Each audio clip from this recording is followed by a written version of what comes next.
నమస్కారం. ఎస్ఎస్ న్యూస్కు స్వాగతం. నా పేరు రహీం. ముందు హెడ్లైన్స్.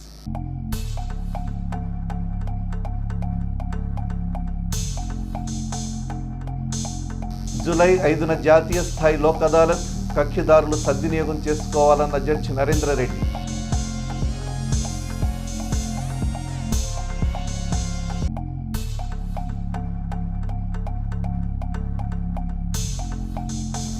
శిథిలావస్థకు చేరిన ప్రభుత్వ వాహనాలు, చోద్యం చూస్తున్న మున్సిపల్ అధికారులు, వృధాగా చెత్తలో కలిసిపోతున్న ప్రజల సొమ్ము.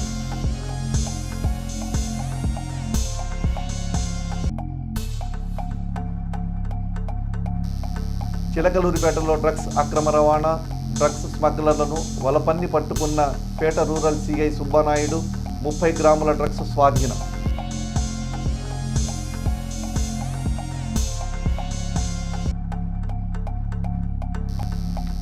సోమవారం ఉదయం జరగనున్న మున్సిపల్ కౌన్సిల్ సమావేశం. ఎజెండాలో 27 అంశాలు చర్చకు సిద్ధం. కౌన్సిలర్లకు ఆహ్వానాలు పంపించిన చైర్మన్ రఫాని.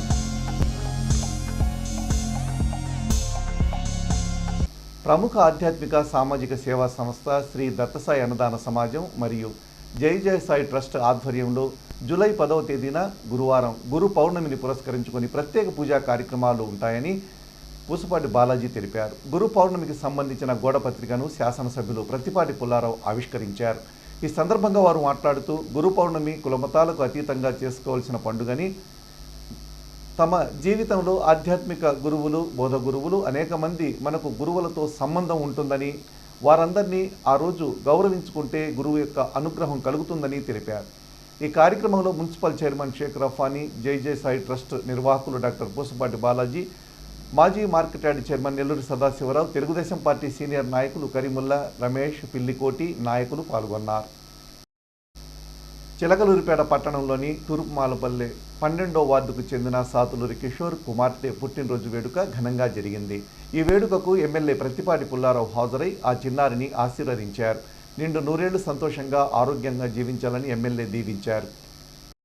చిలకలూరిపేట నియోజకవర్గ పరిధిలో డ్రగ్స్ కలకలం చోటు చేసుకుంది. అనుమతి లేకుండా డ్రగ్స్ రవాణా చేస్తున్న ముఠాను సిఐ సుబ్బానాయుడు చాకుచక్యంగా అదుపులోకి తీసుకున్నారు. బెంగళూరు నుంచి గుంటూరుకు అక్రమ రవాణా చేస్తున్న ముఠా గుట్టురట్టు చేశారు. పోలీసులు చిలకలూరిపేట కోర్టులో హాజరుపరిచిన అనంతరం జడ్జి రిమాండ్ విధించారు. వివరాలకు వెళ్తే బెంగళూరు నుండి గుంటూరుకు అక్రమంగా డ్రగ్స్ రవాణా చేస్తున్న ముద్దాయిలు చెల్లా గోపి, షేక్ షారూఖ్లు. వీరిద్దరూ గుంటూరు నగరానికి చెందినవారు. చెడు వ్యసనాలకు అలవాటు పడి డ్రగ్స్ స్మగ్లింగ్ చేస్తున్నారు. పోలీసులకు వచ్చిన సమాచారం మేరకు నిందితులను అరెస్టు చేసి వారి వద్ద నుండి 25 గ్రాముల డ్రగ్స్ని స్వాధీనం చేసుకున్నారు. మీడియా సమావేశం తర్వాత ముద్దాయిలను కోర్టులో హాజరుపరిచారు. జడ్జి వారికి రిమాండ్ విధించారు. చిలకలూరిపేట పట్టణంలో తెలగ, బలిజ, కాపు కళ్యాణ మండప పునర్నిర్మాణానికి కాపు నేతలు చర్యలు తీసుకున్నారు. తెలగ, బలిజ, కాపు సంఘీయుల ఆధ్వర్యంలో కృష్ణారెడ్డి డొంకలో గల కాపు కళ్యాణ మండపం సుమారు 40 స్థలంలో గతంలో కాపు పెద్దలు స్థలదాతలు భూమినిచ్చారు.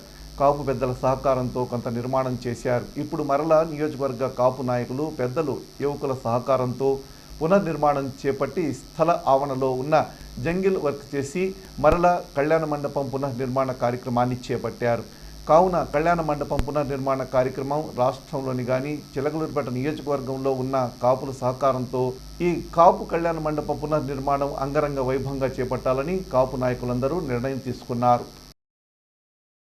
చిలకలూరిపేట పట్టణం 6వ వార్డులో బీజేపీ అమ్మకు ఒక మొక్క కార్యక్రమంలో భాగంగా 6వ వార్డు బూత్ అధ్యక్షురాలు ఆదిమూలం బ్రహ్మరాంబ ఆధ్వర్యంలో మొక్కలు నాటారు. ఈ కార్యక్రమంలో incharge program convener Adimulam Guruswamy, Nagatejas, Shaik Subhani, Karunakarrao, Bhulakshmi, కార్యక్రమంలో కార్యకర్తలు, నాయకులు పాల్గొన్నారు. విజయవాడలోని food corporation of India regional ఆఫీసులో రాష్ట్ర స్థాయి సంప్రదింపుల కమిటీ సమావేశం జరిగింది. టీడీపీ పార్లమెంటరీ పార్టీ నేత, FCI Andhra Pradesh chairman, Narasaraopet MP Lavu Srikrishnadevarayalu ఈ సమావేశంలో పాల్గొన్నారు. State ware AP state ware housing corporation chairman Ravi Venkateswararao, అధికారులు, నామినేటెడ్ పదవుల్లో ఉన్నవారు పాల్గొన్న ఈ సమావేశానికి ఎంపీ లావు శ్రీకృష్ణదేవరాయలు అధ్యక్షత వహించారు. పలు అంశాలపై చర్చించారు. ప్రధానంగా ఫుడ్ కార్పొరేషన్ ఆఫ్ ఇండియాను, రాష్ట్ర పౌర సరఫరాల శాఖను మరింత అనుసంధానం చేస్తూ రైతులకు ఉపయోగపడే ప్రణాళికలపై చర్చించారు.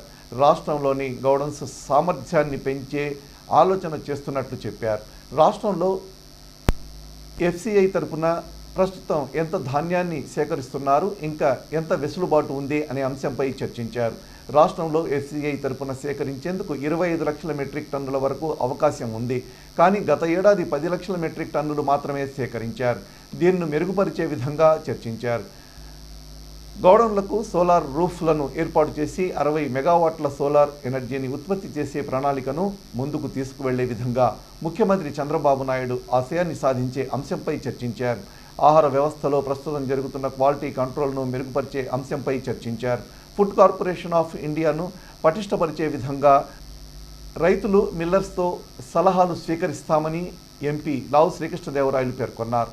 తదుపరి సమావేశానికి వీటన్నిటిలో పురోగతి సాధించే విధంగా కృషి చేయాలని చైర్మన్ హోదాలో ఎంపీ శ్రీకృష్ణదేవరాయలు అధికారులను కోరారు.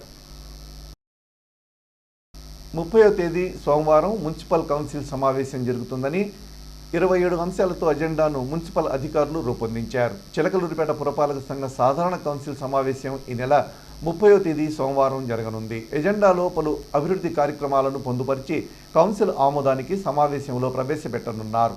మున్సిపల్ చైర్మన్ రఫానీ అధ్యక్షతన జరిగే ఈ కౌన్సిల్ సమావేశానికి పట్టణంలోని 38 వార్డులకు చెందిన కౌన్సిలర్లు హాజరవ్వాలని చైర్మన్ రఫానీ కోరారు. అభివృద్ధి అంశాలతో కూడిన ఎజెండాలను ఇప్పటికే ఆయా వార్డుల కౌన్సిలర్లకు పంపించారు. కౌన్సిల్ సమావేశం వృధా కాకుండా ప్రజా సమస్యలపై సభ్యులు దృష్టి పెట్టాలని, సమస్యలపై సభ సాగే విధంగా సమావేశం జరగాలని చైర్మన్ రఫానీ కోరారు. ఎజెండాలోని పలు అంశాలపై సభ రసవత్తరంగా జరిగే అవకాశం ఉంది. రాష్ట్రీయ స్వయం సేవక్ సంఘ్ ఆధ్వర్యంలో ఆదివారం ఉదయం శ్రీ గురు పూజ ఉత్సవాలు ఘనంగా జరిగాయి. స్థానిక ఆర్యవైశ్య కళ్యాణ మండపంలో జరిగిన ఈ ఉత్సవాలకు ప్రముఖ దంతవైద్యులు పేర్ని కృష్ణమోహన్, పల్నాడు జిల్లా ప్రచురక్ రమేష్ షా హాజరయ్యారు. రాష్ట్రీయ స్వయం సేవక్ సంఘ్ స్థాపించి 100 సంవత్సరాలైన సందర్భంగా ఆదిశంకరాచార్య ఛత్రపతి స్వామి వివేకానందలకు స్ఫూర్తిదాయకంగా నివాళులర్పించారు. చిలకలూరిపేట ఆర్ఎస్ఎస్ శాఖ ఆధ్వర్యంలో జరిగిన ఈ కార్యక్రమానికి పుర ప్రముఖులు, ఆర్ఎస్ఎస్ సభ్యులు హాజరై ప్రసంగించారు. జాతీయ నేతలకు నివాళులర్పించారు. నాదెళ్ల ఘన వ్యర్థాల నిర్వహణ కేంద్రంలో నియోజకవర్గంలోని పంచాయతీ కార్యదర్శులకు చెత్త సేకరణ, ఘన వ్యర్థాల నిర్వహణపై ఒకరోజు శిక్షణా కార్యక్రమం జరిగింది. ఈ కార్యక్రమానికి DLPO Lakshmana Rao, MPDO Swarupa Rani, deputy MPDO Nirmala Lakshmi Kumari, Edlapadu deputy MPDO Shaik Zakir Hussain, Chilakaluripet deputy MPDO, అన్ని గ్రామాల పంచాయతీ కార్యదర్శులు హాజరయ్యారు. ఈ కార్యక్రమ ఏర్పాట్లను నాదెళ్ల పంచాయతీ కార్యదర్శి మక్కెన సుబ్బారావు పర్యవేక్షించారు. జాతీయ స్థాయి సమావేశాలకు చిలకలూరిపేట మున్సిపల్ చైర్మన్ రఫానికి ఆహ్వానం వచ్చింది. జూలై 3, 4 తేదీల్లో హర్యానాలోని గురుగ్రామ్లో భారత పార్లమెంటు, హర్యానా ప్రభుత్వ సహకారంతో దేశంలోని రాష్ట్రాల్లో, కేంద్రపాలిత ప్రాంతాల, పట్టణ స్థానిక సంస్థల చైర్మన్లకు రాజ్యాంగం, ప్రజాస్వామ్యం, దేశ నిర్మాణంలో పట్టణ స్థానిక సంస్థల పాత్ర అనే అంశంపై అవగాహన కల్పించడం కోసం 2 రోజులు జాతీయ సమావేశాలు జరగనున్నాయి. ఈ సమావేశాలకు ఏపీ నుంచి మున్సిపల్ కార్పొరేషన్ మేయర్లు, మున్సిపల్ చైర్మన్లు, డిప్యూటీ చైర్మన్లను నామినేట్ చేస్తూ ప్రభుత్వ ఉత్తర్వులు జారీ చేసింది. వీరందరికీ నోడల్ ఆఫీసర్గా రాజమండ్రి మున్సిపల్ శాఖ రీజనల్ డైరెక్టర్ నాగ నరసింహారావు వ్యవహరించనున్నారు. చిలకలూరిపేట నియోజకవర్గంలోని ఎడ్లపాడు గ్రామంలో తెలుగుదేశం పార్టీ నాయకులు పోపూరి కృష్ణ పెదకర్మ కార్యక్రమం జరిగింది. ఎమ్మెల్యే ప్రతిపాటి ఈ కార్యక్రమానికి హాజరై వారి చిత్రపటానికి పూలమాలలు వేసి నివాళులర్పించి అనంతరం వారి కుటుంబ సభ్యులను పరామర్శించారు. ఈ కార్యక్రమంలో తెలుగుదేశం పార్టీ నాయకులు షేక్ కరీముల్లా, కామినేని సాయిబాబా, గట్నేని రమేష్, పోపూరి వెంకయ్య, పోపూరి వెంకటరత్తయ్య మరియు మండల గ్రామ పార్టీ నాయకులు పాల్గొన్నారు. జూలై 5న జరిగే జాతీయ స్థాయి లోక్ అదాలత్ను జయప్రదం చేయాలని principal junior civil judge Narendra Reddy కోరారు.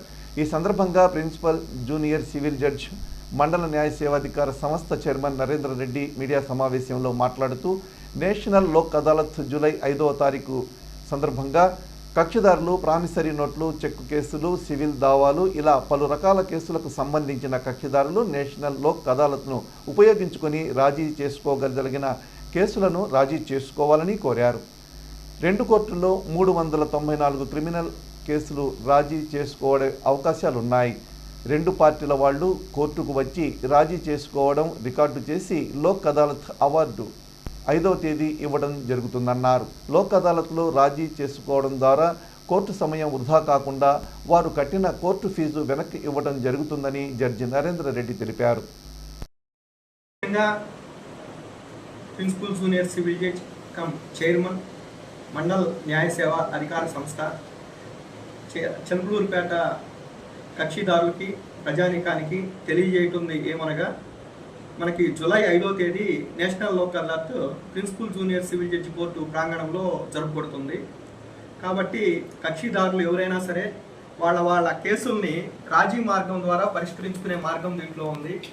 రాజీ మార్గమే రాజమార్గం అనే స్ఫూర్తితో ఈ నేషనల్ లోక్ అదాలత్ అనేది మనకి ఈ కోర్టు ప్రాంగణంలో జరుగుతుంది. కావున కక్షిదారులందరూ తమరు వారి యొక్క రాజీకి వచ్చే కేసులు ఏమైనా ఉంటే వాటిని ఇక్కడ పరిష్కరించుకొని లోక్ అదాలత్ ద్వారా అవార్డు పొందగలరని తెలియజేస్తున్నాను.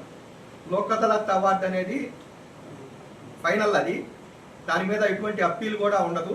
కాబట్టి పరిష్కరించుకోగలిగినటువంటి కేసులు అనగా చెక్ బౌన్స్ కేసులు కానీ, ప్రోనోట్ కేసులు కానీ, సివిల్ దావాలు కానీ, లేక మనకి మొత్తం 394 క్రిమినల్ కేసులు రాజీ చేసుకోవడానికి అనుకూలమైనటువంటి అర్హత కలిగినటువంటి మనకు 2 కోర్టులు ఉన్నాయి. వాటినైనా కానీ ఇద్దరు పార్టీలు ఉభయ పార్టీలు మన దగ్గరికి వచ్చి మేము రాజీ చేసుకుంటామంటే వాటిని రికార్డ్ చేసి లోక్ అదాలత్ అవార్డు ఇవ్వటం అనేది జూలై 5వ తేదీన జరుగుద్ది. అంతేకాదు ఈ లోక్ అదాలత్లో రాజీ చేసుకోవటం వల్ల కోర్టు ఫీజు కూడా వెనక్కి రీఫండ్ చేయటం జరుగుతుంది. మరి సమయం కూడా వృధా కాకుండా వారు కట్టిన కోర్టు ఫీజు కూడా వెనక్కి తీసుకునే వెసులుబాటు ఉంది. కాబట్టి కక్షిదారులందరూ కూడా తమ కేసుల్ని రాజీ మార్గం ద్వారా పరిష్కరించుకొని మనం స్పీడీ ట్రయల్కి ఒక సహకారం అందజేస్తారని తెలియజేసుకుంటున్నాను. ప్రభుత్వ వాహనాలు చెత్తలో కలిసిపోతున్నాయి. చెత్త సేకరించే తడి పొడి చెత్త వాహనాలను అధికారులు పట్టించుకోవడం లేదు. ఇంటింటికి తిరిగి తడి పొడి చెత్త సేకరించాల్సిన వాహనాలు ఇప్పుడు ఇలా మూలనపడడంతో పలువురు సీనియర్ సిటిజన్స్ అధికారులపై ఆగ్రహం వ్యక్తం చేస్తున్నారు. కేవలం మున్సిపల్ అధికారుల నిర్లక్ష్యం కారణంగానే ఈ వాహనాలు స్క్రాప్లో శిథిలావస్థకు చేరిందనడానికి అద్దం పడుతుంది. ఇప్పటికైనా మున్సిపల్ అధికారులు స్పందించి వాహనాల మరమ్మతులు చేయించి పట్టణంలో తడి పొడి చెత్తలను సేకరించాల్సిన అవసరం ఉందని పుర ప్రజలు కోరుతున్నారు.